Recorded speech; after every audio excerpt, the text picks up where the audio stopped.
Oi, gente, a paz de Cristo. Eu gostaria de falar com vocês hoje a respeito de um tema que algumas semanas o Senhor tem falado muito comigo através de um louvor chamado Zelo, que fala sobre quando a Arca da Aliança chega à casa de Obed-Edom. E desde então o Senhor tem falado muito ao meu coração a respeito dessa palavra. Eu gostaria de compartilhar com vocês um pouquinho do que o Senhor tem comunicado. O versículo, né, onde a gente vai... A palavra onde a gente vai ler agora, ela está em 2 Samuel 6, e eu vou ler alguns versículos específicos. A arca é levada para Jerusalém. Então, isso foi rei Davi, né, na época de rei Davi. Puseram a arca de Deus num carro novo e levaram da casa de Abinadab, que ficava no monte. Saindo da casa, Uzá e Aiô, filhos de Abinadab, guiavam a carroça nova, que transportava a arca de Deus. Aiô estava à frente da arca. Davi e todo o povo de Israel celebravam diante do Senhor, entoando cânticos e tocando todo tipo de instrumentos musicais. Quando chegaram à eira de Nacon, os bois tropeçaram, e Uzá estendeu a mão e segurou a arca. A ira do Senhor se acendeu contra Uzá, e Deus o feriu por causa disso, e ele morreu ali mesmo, ao lado da arca de Deus. Davi teve medo do Senhor e perguntou: como poderei levar a arca do Senhor? Então resolveu não transferir mais a arca do Senhor para a cidade de Davi.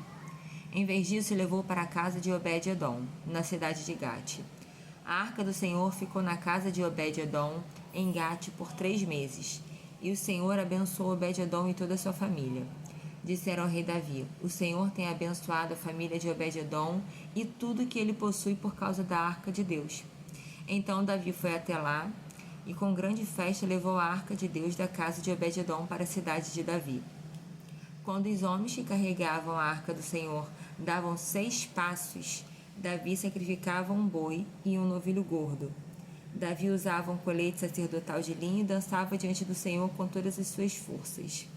Até aqui. Esse louvor Zelo, ele fala muito sobre isso, sobre a forma que a gente zela pela presença de Deus na nossa casa. O que era a arca, né, de Deus? A arca era o lugar, né, que desde o tempo de Moisés o Senhor mandou que fosse preparado para que carregasse a presença de Deus.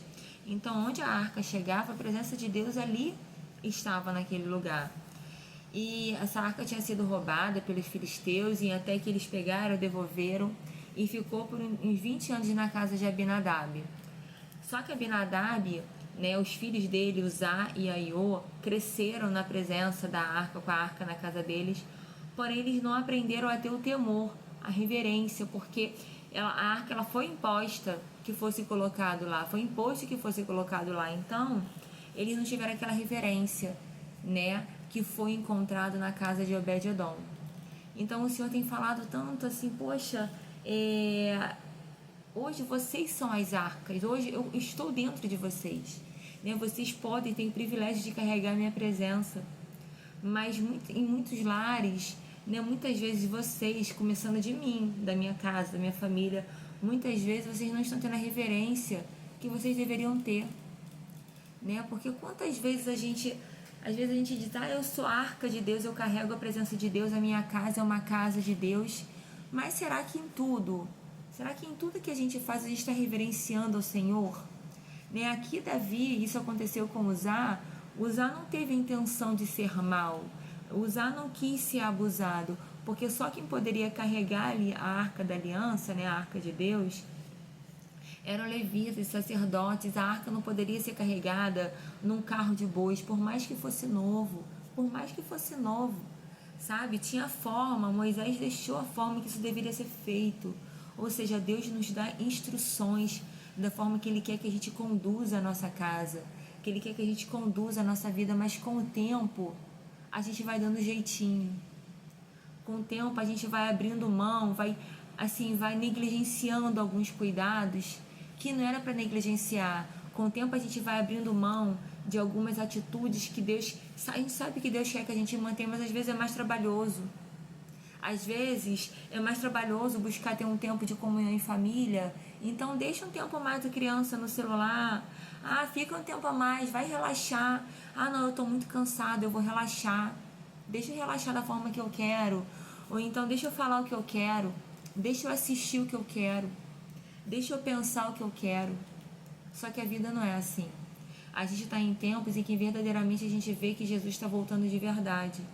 Então a gente não está mais em tempo de deixar as coisas acontecerem de qualquer maneira, de deixar a nossa casa sendo conduzida pelo que a rede social, pelo que a internet, pelo que o mundo vai entulhando. A gente tem que saber que a gente carrega a presença de Deus. E se a gente não está disposto, que a gente diga, Senhor, eu não estou disposto. Mas não adianta a gente querer fazer de qualquer maneira, porque aqui Uzá cresceu com a Arca da Aliança na casa dele. Porém, na casa dele não tinha esse temor. E ali, quando os bois tropeçaram, né? Uzá, a intenção dele não foi em ser abusado.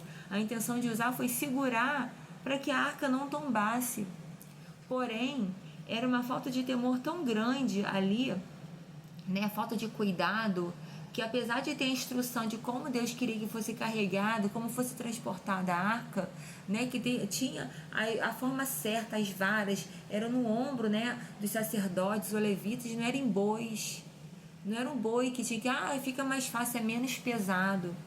Mas às vezes a gente tem que estar disposto a pagar o preço de carregar o peso da presença de Deus na nossa vida. Quando a gente sabe que a gente carrega a presença de Deus, a gente tem que estar disposto a pagar preços. Muitas vezes as coisas vão aparecer justamente naqueles tempos mais difíceis, naquele que a gente mais está sendo provado, testado, desafiado a permanecer na presença de Deus, a confiar na provisão, no cuidado de Deus, no livramento. Vão ser justamente nesses momentos que vão aparecer escapes, que vão aparecer a saída mais fácil para a nossa vida. Mas infelizmente Uzá, tentando fazer isso, ele morreu na mesma hora. Só que se tivesse posto, por exemplo, se Davi tivesse posto, feito tudo da forma que Deus manda, né? Tudo bem, já estavam celebrando, mas já estavam celebrando algo que não era de acordo com a vontade de Deus. Tanto que da segunda vez, quando eles foram fazer, eles fizeram tudo, eles se purificaram, eles sacrificavam. Os bois que antes estavam sendo o escape, o alívio para eles, estavam carregando a arca, se tornaram um sacrifício, como Deus queria. Porque tem pesos que quem tem que carregar é a gente. Mas o mundo não faz, o mundo vive bem, o mundo vive feliz, mas e aí? A gente carrega um peso diferente. Quando a gente está disposto a carregar a presença de Deus, a gente tem que saber que a gente não pode se contaminar com qualquer coisa, a gente não pode tomar qualquer iniciativa, a gente não pode fazer qualquer escolha. Nós precisamos fazer conforme a vontade de Deus manda. Mas está tão difícil. Nossa, parece tão impossível conseguir uma saída, uma melhora. Mas de repente, chega na nossa vida. O Obed-Edom não estava, tomara que dê tudo errado para essa arca vir parar na minha casa, não. Por falta da atitude certa, né, do rei Davi e das outras pessoas que estavam conduzindo, a arca foi parar na casa de Obed-Edom. E eles prosperaram, eles foram abundantes como nunca, porque diferente de Abinadab, eles souberam honrar Obed-Edom e sua família, eles souberam honrar a presença de Deus naquele lugar. Eles sabiam que eles não estavam recebendo na casa deles qualquer coisa, mas era o próprio Deus, era a presença de Deus naquele lugar. Então, quando a gente sabe carregar a presença de Deus, não quer dizer que não vai ter luta. As lutas vão vir, os desertos vão chegar, os vales, a gente vai ter que passar por todos eles, mas a gente sabe que a gente não está fazendo algo, não é para agora. A gente está criando, a gente está fazendo uma caminhada, trilhando uma caminhada com Deus. Vem os vales, os desertos, vem os montes, e a vida é assim. Só que a gente tem que estar disposto a pagar o preço de saber que nem sempre a gente vai poder tomar a atitude que a gente quer. Nem sempre a gente vai poder fazer as escolhas que a gente quer. Porque a gente tem que saber que servir a Deus é renunciar a muitas coisas que poderiam ser mais fáceis, mais legais, mais viáveis aos olhos do mundo. Porém, a gente tem que saber o que a gente aprendeu, o que Deus fala, o que Deus promete. Porque tudo que Deus fala, quando Ele anuncia algo pra gente, já está pronto. Porém, a gente precisa ser forjado. Né? Assim como o povo de Israel saiu de lá com a promessa da terra prometida, né? Deles saírem e habitarem no lugar que Deus os levaria, né? Mas eles precisaram passar por todo aquele processo para que eles deixassem o Egito. Infelizmente, muitos não conseguiram deixar o Egito e morreram no deserto. Então, se a gente não estiver disposto a renunciar, a fazer o que Deus espera de nós, a gente vai morrer nesse deserto, nesse vale. Mas se a gente estiver disposto a honrar a presença de Deus no tempo certo, a nossa bênção vai chegar. A prosperidade não é financeira só, é tudo. A prosperidade é não ter falta de nada, mesmo que você não tenha tudo, mas tudo que Deus te der vai ser suficiente. Então a gente tem que saber o que a gente escolhe hoje. A paz que o mundo dá, que é provisória, é ilusória, ou a paz que excede todo entendimento que só Deus pode dar. Por mais que venham dificuldades e aflições, saber que o que Deus falou, Ele é fiel para cumprir. Mas Ele está também esperando que a gente se posicione, que a gente tome as atitudes certas, que a gente faça as escolhas certas, ainda que a gente às vezes seja tão tentado, provado, né, que sejam lançados desafios tão grandes para nós, que Deus não nos tenta. Deus nos prova. Quem nos tenta muitas vezes é o inimigo de nossas almas, mas ele nos tenta naquilo que a gente demonstra que é a nossa vontade, que a nossa carne está inclinada a querer.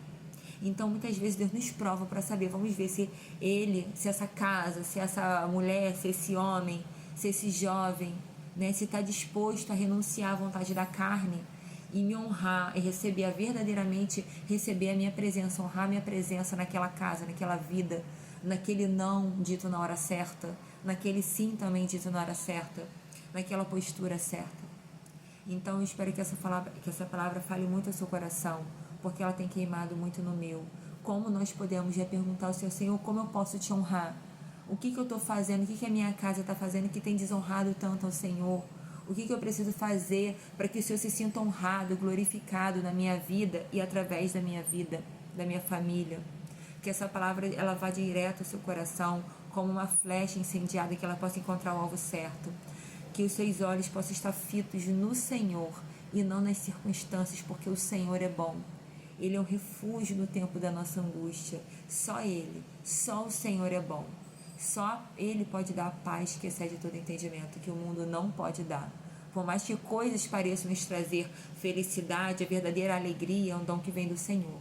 Então que você possa buscar isso no Senhor, o que Ele tem a dar, porque o que Ele dá, Ele garante e Ele concede e fica, traz alegria, mas a felicidade do mundo é momentânea, então não adianta a gente querer buscar o que não vem de Deus, mas que vem do mundo, porque o que vem do mundo é mau e é passageiro, mas o que vem do Senhor é eterno.